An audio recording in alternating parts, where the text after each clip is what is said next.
Omushachi witu w'abantu bo mu tawuni ya Kabale yashanga obuzibu obu bukanyura omu mwanya gwa Kigongi erikushanga muri Central Division.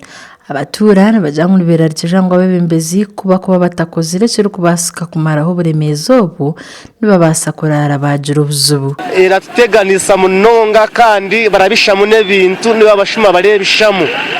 Ngeno so turenda ngo batuyambe babase kuto bwa tevazi harimu kasasiro waza mu ngeno abarabinembwa bine ki baranaga mu ngeno turi kubona bone kinuko cyashige cyamani hanuye ati obumwe na bumwe mifuraje jimpa umwe abavugire nkapiki wakunge motoko shangari hari kina umwe okigwemu umwe nakaje motoko zimpa nazo umwe evugire etamanyengu ahantu hari kina umwe egwemu hata umwe eti accident nanishaba aba municipality batuyambe batuzibire bibyene bya karavatisi abantu bagwire mu binje munonga arone motoka irize kugwamo twajijaburamo abo bugari nabo nibeterayo ngeno bw'enjura yakugwa twandishaba batuyambe kijora mizi nikiza kwita abantu. Ekindi abatuura bayiriko kukwatwaho bari kugira ngo abo kuguma zigwire abantu batangire kushukamu kasasiro ekiresero burufa bwayongera omu kyangeki. Obuyonje nabwe ni bubi munonga abakasasiro abari kurya emiyembe emineke ovakado byona nibabyenaga na nebikwijo ngeno asari kubi munonga.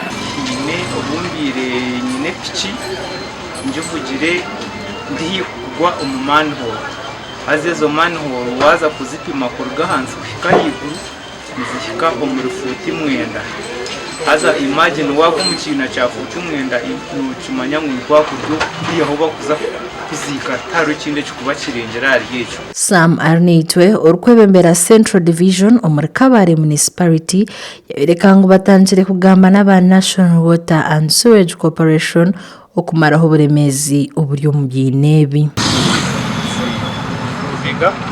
kandi twazikona kabanzi konka challenge turaza kuexciting national water sewage corporation konka no kugira ngo turashashura utility bill turashashura ya zamizi 100% turashashura na 100% za sewage charges so esente zibara charge za sewage so bile barakoraho a certain percentage yo kugira ngo bibase kumaintain izo chambers. Manager wa National Water and Sewage Corporation ahabwa Kabale Patrick Otim yayereka ngo obuzibu bw'inebi nabamanya kandi bariyo nibataho buryo okumaraho obuzibu obu.